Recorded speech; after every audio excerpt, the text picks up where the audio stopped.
ராஜாதிராஜ ராஜ கம்பீர ராஜ மார்த்தாண்ட ராஜ குலதிலக. இது என்ன ஆக்ஷன் பிலிமா காமெடி பிலிமா? ரேடியோ சபா.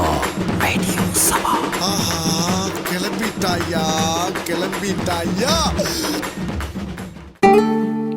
ஹலோ தம்பி. சொல்லுங்க சித்தி. உங்க கூட நான் கொஞ்சம் பேசணும். இன்னைக்கு முடிஞ்சா வீட்டு வரீங்களா? எதுவும் அவசரமா சித்தி? ஆமா. எப்போ வருவீங்க? ஓகே சித்தி, நான் அப்பவே வாரேன்.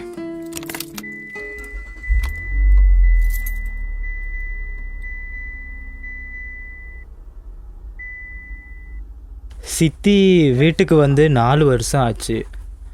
அவங்க வீட்டுக்கு வந்தது ஆரம்பத்தில் எனக்கு பிடிக்கவே இல்லை.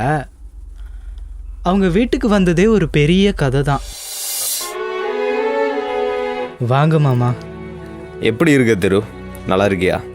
எப்படி மாமா இருக்குது? அம்மா இப்படி பாதியிலே எங்களை விட்டுட்டு போவாங்கன்னு நான் கொஞ்சம் கூட நினைக்கல மாமா. என்ன செய்கிற தம்பி, எல்லாம் விதி தான். சந்தைக்கு போகிறேன்னு சொல்லிட்டு போனா, ஆனால் ஆள் அப்படியே. இனி என்ன செய்கிறது? அவள் திரும்பி வரப்போகிறது இல்லை. அப்பா தான் ரொம்பவே உடஞ்சி போயிட்டாரு. அப்பாவை தனியாகவும் வீட்டில் விட முடியாது. இப்போ வர வர அவருக்கு ஞாபக மருதியும் இருக்குது மாமா. எனக்கும் வேலைக்கு போயிட்டு எந்த நேரத்தில் வீட்டுக்கு வருவேனே தெரியாது. அப்பாவை கூட இருந்து பார்த்துக்கிறதுக்கு ஒரு ஆள் பிடிக்கணுமாம்மா. உங்களுக்கு தெரிஞ்சவங்க யாராவது இருக்காங்களா? எனக்கு தெரிஞ்சவங்கன்னா இல்லை, ஆனால் பொருத்தமானவங்க இருக்காங்க. நானும் அதை பற்றி தான் உன்னோட பேச வந்தேன். எனக்கு தெரிஞ்ச ஒரு அம்மா இருக்கா. அவவும் உங்கள் அப்பாவும் ஒரே கிளாஸில் தான் படிச்சிருக்காங்க. படித்த காலத்திலே நல்ல நண்பர்களாகவும் இருந்திருக்காங்க. உங்கள் அம்மா மரணத்துக்கு பிறகு அவள் உங்கள் அப்பாவோட கதைச்சிருக்கா. அவவும் அப்பாவோட நிலைமையை பார்த்து ரொம்ப பரிதாபப்பட்டு கொண்டு தான் இருக்கா. அதனால் அவங்களே கூட இருந்து பார்த்துக்கிறாங்களாம். அடடே, நல்ல விஷயம் தானே. அவங்க எப்போ வராங்க? அதில் தான் தம்பி ஒரு சிக்கல். புரியுது மாமா. என்னதான் அவங்க தெரிஞ்சவங்களா இருந்தாலும் கொஞ்சம் எதிர்பார்ப்பாங்க தான். எவ்வளோ வேணும்னாலும் கொடுக்கலாம் மாமா. சேச்சே, அவங்க காசு பணம் ஒன்றும் எதிர்பார்க்கல. அப்போ உங்கள் அப்பாவை அவன் மறுமணம் செஞ்சு கொண்டு உங்கள் அம்மாவோட வீட்டுக்கே வந்து இருக்க போகிறாவான். என்ன மாமா சொல்கிறீங்க? ஆமாம் திரு, அவங்க உங்கள் அப்பாவை கல்யாணம் பண்ணி கொண்டு கூடவே இருந்து பார்க்கணும்னு சொல்லி கேட்குறாங்க. என்ன நியாயமாமா இது? யாரோ ஒருத்தையை கூட்டிகிட்டு வந்து இனி இவங்க தான் அம்மான்னு சொன்னால் நாங்கள் ஏற்றுக்குவோன்னு நினைக்கிறீங்களா? ஓ, புரிஞ்சுட்டு. சம்பளத்துக்காக அப்பாவை பார்த்துக்கிட்டா கொஞ்சம் காசு தான் கிடைக்கும். இதுவே அப்பாவை கல்யாணம் பண்ணிக்கிட்டா அப்பா மேலே போனதுக்கப்புறம் அவரோட சொத்து அம்மாவோட நகைலாம் சுருட்டிக்கிட்டு போகலான்னு அவன் நினைக்கிறா போல.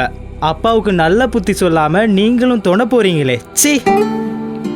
அப்போ சம்பளத்துக்கு ஒரு ஆள் உங்கள் அம்மாவை பார்த்துக்கணும், ஆனால் கல்யாணம் கட்டி கூடவே இருந்து பார்க்க ஒரு ஆள் வேண்டாம். சரி, அப்பாவுக்கு ஏதாச்சும்னா உனக்கு உடனே ஓடி வந்து பார்க்கலுமா?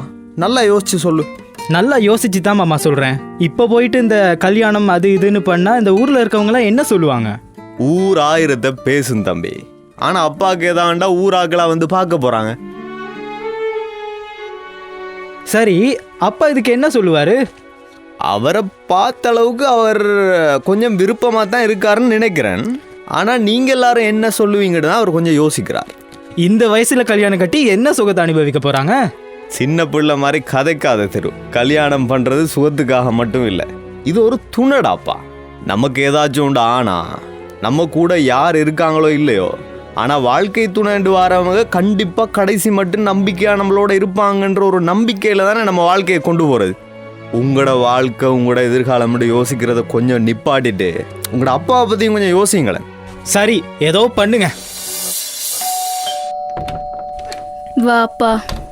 சொல்லுங்க சித்தி, எதுக்கு அவசரமா கூப்பிட்டீங்க? நான் மறுபடியும் ஊருக்கே கிளம்பலான்னு முடிவு எடுத்திருக்கேன்.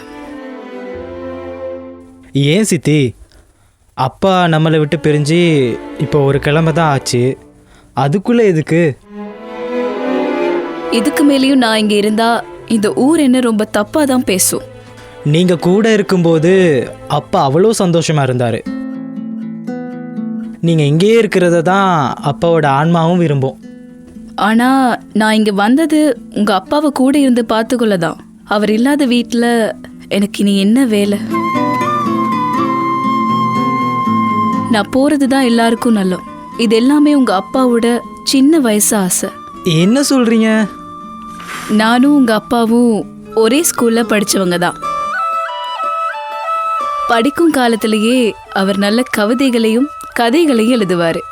மாணவ மன்றங்கள் எல்லாம் கவிதை பாடுவாரு. நான் உணர்ச்சி வசப்பட்டு கைத்தட்டி ஆரவாரப்படுவேன். எங்க கூட படிச்ச எல்லாருமே நானும் உங்க அப்பாவும் காதலிச்சோம் அப்படின்னே நடிச்சிருக்காங்க. ஒரு முறை உங்க அப்பா பேப்பருக்கு அனுப்பின ஒரு சிறுகதை ஒன்று ஃபர்ஸ்ட் ப்ரைஸ் வாங்கிச்சு. எல்லாருமே ஒன்று சேர்ந்து ஆளுக்கு ஒரு ஃபோட்டோ காப்பி வாங்கி வீட்டுக்கு கொண்டு வந்து படித்தோம். அவர் அந்த கதையில என்ன எழுதினாரு தெரியுமா? கதாநாயகனோட மனைவி வயசான பிறகு இறந்து போறாங்க. கதாநாயகனை கூட இருந்து பார்த்துக்க யாருமே இல்லை. அப்போ அவ கூட சின்ன வயசுல ஒன்னா படிச்ச பொண்ணு அவளை கல்யாணம் பண்ணி கூடவே இருந்து பார்த்துக்கிட்டா.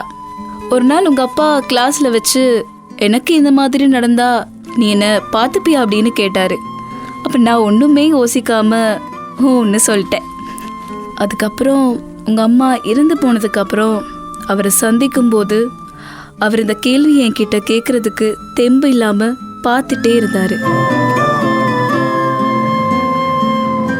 அவரோட பார்வையோட அர்த்தம் எனக்கு புரிஞ்சிச்சு. அதான் நானும் அன்னைக்கு விளையாட்டா பண்ணது இன்னைக்கு உண்மையாயிருச்சு.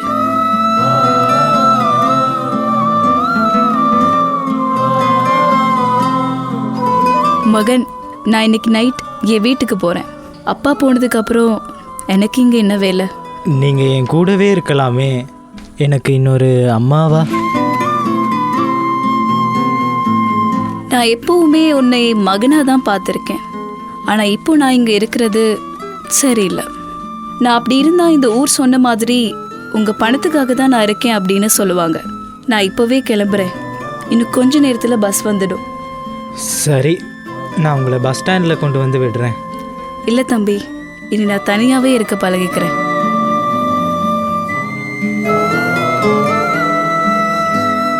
ரேடியோ சபா. ரேடியோ சபா.